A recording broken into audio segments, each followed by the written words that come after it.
निराधार हैं। संबंधित व्यक्ति या कलेक्टर महोदय द्वारा दिसंबर के पहले सप्ताह में ट्रांसफ़र किया गया था, जिसके आदेश के पालन में चूँकि मेरा कर्तव्य है कलेक्टर महोदय के आदेश का पालन करना, तो 8 तारीख को इनको दिसंबर में यहाँ से रिलीव किया जाएगा, बाहर मुक्त किया गया था और चार्ज सौंपने को कहा गया संबंधित पटवारी को जिसका आर्डर हुआ था।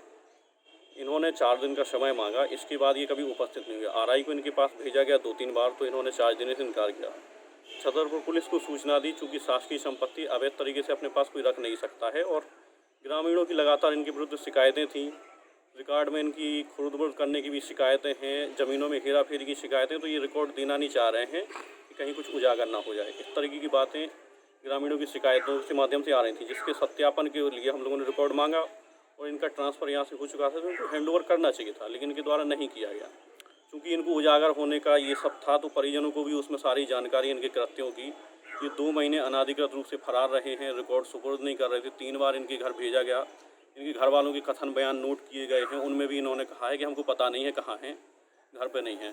फिर इनके घर से कुछ रिकॉर्ड हम लोगों ने जब्त करवाया, तो उसमें संपूर्ण रिकॉर्ड जो इसमें संभावना है रगौली गांव की, वो आज तक हम लोगों को प्राप्त नहीं हुआ है। तत्पश्चात इनके विरुद्ध श्रीमान एसडीएम महोदय द्वारा एफआईआर दर्ज कराई गई है। उनके आदेश से आरआई सटाई ने ये एफआईआर दर्ज कराई है। अब चूँकि इनको उजागर होने का डर है, इनके घर वालों को सारा कुछ पता है, तो अनर्गल आरोप लगा रहे हैं। इस मामले में उनके परिवार का कहना है कि हाई कोर्ट से स्टे भी था, लेकिन वो कलेक्टर द्वारा स्टे का पालन नहीं कराया गया। ये भी तथ्य निराधार है। हाई कोर्ट ने कोई स्टे नहीं दिया था। हाई कोर्ट ने इनको लायबिलिटी दी थी कि आप अभ्यावेदन कलेक्टर महोदय के समक्ष प्रस्तुत कर सकते हैं, जिसका तत्कालीन कलेक्टर को 4 हफ्ते में निराकरण के लिए हाई कोर्ट द्वारा निर्देशित किया गया था। इनके द्वारा अभ्यावेदन प्रस्तुत किया गया है, कलेक्टर महोदय जिसे युक्तियुक्त आधार पर निरस्त किया गया, उसके पालन में हमने इनको पुनः पत्र जारी किया था कि आप रिकॉर्ड हैंडओवर करें। इनके द्वारा आज तक रिकॉर्ड नहीं दिया, गैर अनाधिकृत रूप से अपने पास रिकॉर्ड रखे हुए। कौन पटवारी थे और कहाँ पदस्थ थे? ये पहले दिसंबर के पहले हफ्ते तक हमारे यहाँ रगौली में पदस्थ थे। नवल किशोर त्रिपाठी जी नाम है, सीनियर पटवारी हैं काफ़ी, और हमारे परिवार के तहसील परिवार के सदस्य हैं, चूँकि तो घटना अफसोसजनक है। ट्रांसफ़र तहसीलदार के कहने पर कलेक्टर महोदय ने कर दिया था गौरयार। उनको अपन ने इनको सुप्रीम हाई कोर्ट भी गए थे, हाई कोर्ट से अपन को स्टे भी मिला था। तो अपन ने अभ्यावेदन लगाया कलेक्टर को कि साहब पूरे डॉक्यूमेंट लगाए कि साहब वो बीमार है, आप छतरपुर तहसील कर दो, आपको रगौली नहीं देना तो छतरपुर तहसील कर दीजिए, कम से कम इलाज तो करवाते रहे वो। मगर इनने वो अभ्यावेदन रद्द कर दिया कलेक्टर साहब ने भी। उसके बाद जाए बीमार हो गए। 15 में हमारे साले का एक्सीडेंट हुआ था, वहाँ हम लोग सब गए थे। वहाँ पापा की तबीयत ख़राब हुई, 15 में एडमिट हो गए, यानी वो हो गए।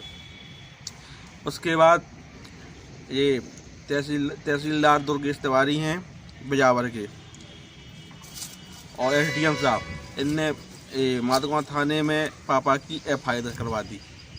बाकी उन्हें सब पता भी था कि वो भर्ती हैं। अपन ने कागज कलेक्टर साहब को भी दिए थे, उसकी पावती अपने पास है, और इनको व्हाट्सअप भी किया था अपन ने तहसीलदार साहब को, साहब आश्वासन जैसे ही वो आएंगे आपका रिकॉर्ड दे देंगे वो। मगर इनने कुछ नहीं, ने एफआईआर करवाई, पुलिस आई, जो रिकॉर्ड था वो उठा के ले गई, गाली गलौज की हैं और केस लगा दिया अलग से। जहाँ पापा वैसे ही हार्ट के मरीज वो हैं, जैसे वो आए थे परसों तो वो आई थी कि उनकी वो जमानत होनी है, जमानत करवानी थी, मगर अब वो नहीं सह पाए, जो चले गए। न्याय चाहते हैं, हमारे तो पता ही चले ही गए ना इन लोगों की प्रताड़ना से।